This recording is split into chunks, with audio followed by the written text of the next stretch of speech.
Hi, everyone. Thank you for having me. My name is Max Ghenis, and I'm the founder and president of the UBI Center. We are a think tank, and I'm excited to share with you what we're about and some analyses that we've done using Github, Python, and Jupyter. So first of all, who are we? We are a think tank, and our mission is to produce open source research that informs a robust policy debate around the idea of universal basic income. And this is a policy idea that everyone in the society would get an equal amount, cash grant from the government, usually on a monthly basis. And especially excited to share with you because our origins are really rooted in open source. Personally, I worked at Google as a data scientist for most of my career.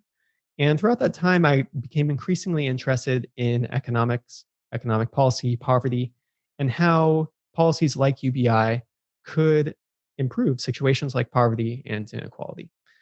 But I didn't really feel I had the tools to explore that until I found a group that works on this specifically called the Policy Simulation Library. And this is a group of economists that builds tools, open source, all in Python, to understand public policy making, especially economic policy. So I became really interested in using these tools for some of my ideas and also contributing to them. Long story short, I left Google, pursued my graduate degree in economics, and started the UBI Center about a year and a half ago. Our first paper, our sort of humble beginnings, really rode the wave of Andrew Yang, who was a presidential candidate for the Democratic primary. And he focused his campaign around a version of UBI he called the freedom dividend. It was $1,000 a month given to every adult, funded largely by a value-added tax, as well as some changes to other taxes and welfare programs.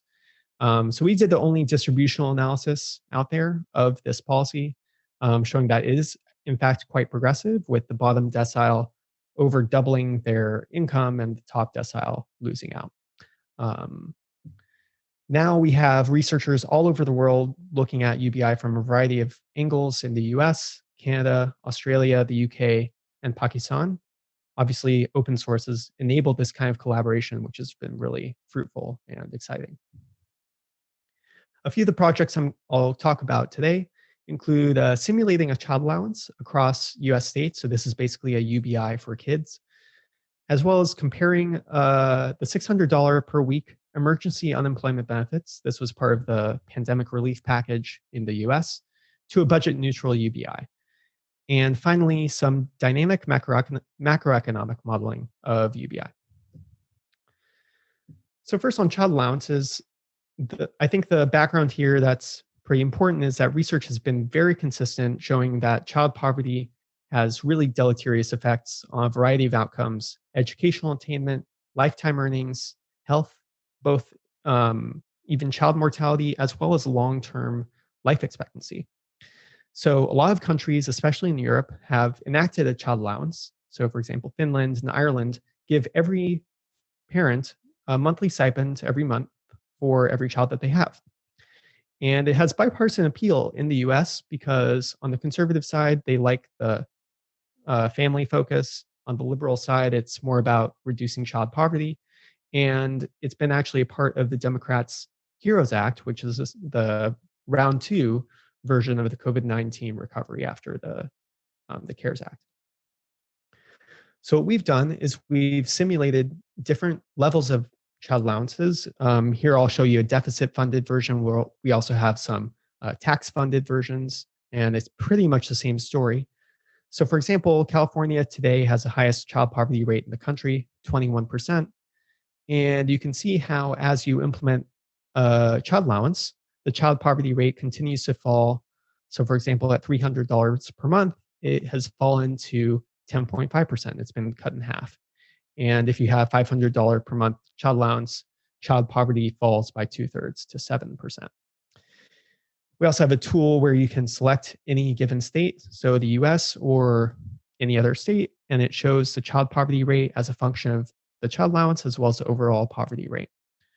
Some other analyses as well are a part of this deep dive into child allowances. So this is, I think, important from a policy level because you could imagine a child allowance that's national, There could also be states that try to implement child allowances to reduce child poverty in their own state, and this empowers people to understand the effects of those policies. So some of the tools we used, Plotly for all the visualization. Also, MicroDF is a package that we created to work with microeconomic data, which involves a lot of weighted calculations that aren't built into a lot of the default Python data analysis packages. This is all published with a tool called Jupyter Book, which we've been really enjoying working with, and it's all hosted on GitHub, so totally open source. Next analysis we ran is looking at the $600 per week unemployment benefits that ran from April to July 2020. This was one of the most controversial, also a very generous program that the US had as part of the CARES Act. So we simulated extending the policy, which there's been a lot of appetite for, comparing to also a budget neutral UBI, so giving everyone a smaller amount, but with the same aggregate cost, looking backwards from 2009 to 2018, where we have the best data on poverty. This was a little bit more involved in terms of technical analysis because it required modeling the unemployment benefits as taxable. So we use Policy Simulation Library's tax calculator for that as well. And our results essentially showed that compared to extending the unemployment benefit, we looked at two alternatives. So the extending it was the gray line, and this is looking at the change in the poverty rate. We also looked at the payroll tax cut, which has been an idea floated by President Trump at the time, and two versions of a UBI. So the dark blue is a UBI to everyone, light blue is payment to adults only. And these are all budget neutral, so the same total cost. But the payment to everybody actually reduces poverty 20% more compared to the unemployment benefit. And this was in 2009, which really has the most similar economic characteristics to today in terms of very high unemployment, really poor economic circumstances. Same results if you look at the poverty gap, which is another measure of poverty that counts how far below the poverty line different people are, and also inequality. So sort of on every distributional metric, a UBI is actually more progressive than extending the unemployment benefit, largely because there's a lot of people who are outside the labor force who don't benefit from the unemployment, or people who are low wage who also don't benefit. Finally, we looked at dynamic macroeconomic modeling, which would be really important if UBI were to get to the point where there's a law, legislation that's proposed. So any major reform, which UBI would definitely meet that bar, it would require probably a large number of tax reforms as well, is scored by the Congressional Budget Office and potentially the Joint Committee on Taxation. So there are some non-government models that do dynamic modeling as well. Penn Wharton Budget Model is one, and there's also the Policy Simulation Library's OGUSA open source model. All these do what's called overlapping generations models, where every person in the economy is optimizing for their lifetime utility. So how much they want to consume in each period or bequest to their kids. They're basically going to make choices in every period around their labor force participation, how much they save, how much they consume. And all of this affects aggregate metrics like GDP, labor, labor supply, investment, et cetera. So we found some interesting results when we simulated UBI. For example, consumption increased most for the poor when they're young and the rich when they're old. And overall, it's progressive. This was based on a pretty experimental implementation of UBI in OGUSA based on taxes. And we found some problems with that. So I'm really excited that we now have a research assistant who is implementing UBI directly into this program. So we're giving back to the open source community in that way. So our major goals for the future, of course, are number one is to inform policymakers and the public about the economics of UBI.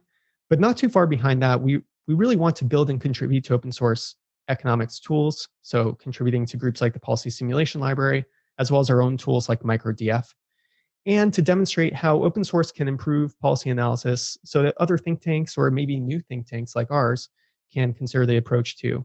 Not just in terms of short-term getting more eyeballs and reviews on different analyses, but hopefully recruiting people like me who may have an interest in economics and policymaking, either if they want to change their whole career or just have a small bite-sized project that they can get a taste for the realm. I think that'll really improve the whole domain.